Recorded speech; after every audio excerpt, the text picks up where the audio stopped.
তুমি কেন যুবকের চরিত্র নিয়ে সিনেমিনে খেলো, মোবাইলের মাধ্যমে চ্যাটিং করো? এক আল্লাহর বান্দা বহুদিন হয়ে গেছে বিয়া করে না। ছোট ভাই একদিন ডাক দিয়ে কয়, বয়স এত বেড়ে গেল ভাইজান, আপনি বিবাহ করেন না কেন?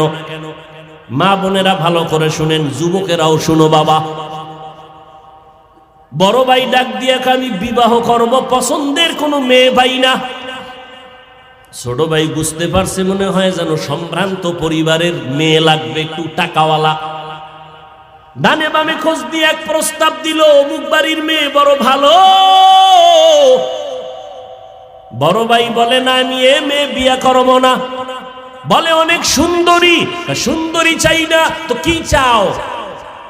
হ্যাঁ, বড় ভাই বলে বিয়ে করতে চাই, আমার সীমানা প্রায় পারাইয়া যাইতেছে, বিবাহের বয়স অনেক আগেই হয়ে গেছে, করি না, কারণ আমি এমন একজন আল্লাহর বান্দি যুবতী মেয়ে চাই। ছোট ভাই বলে, কেমন মাইয়া চাও? কয়, আমি এমন একটা মেয়ে চাই যেই মেয়ে আমার স্ত্রী হইয়া আমার হাতটা ধরে আমাকে জান্নাতের ভিতরে ঢুকায় দিবে, আমাকে জান্নাতের পথে নিবে।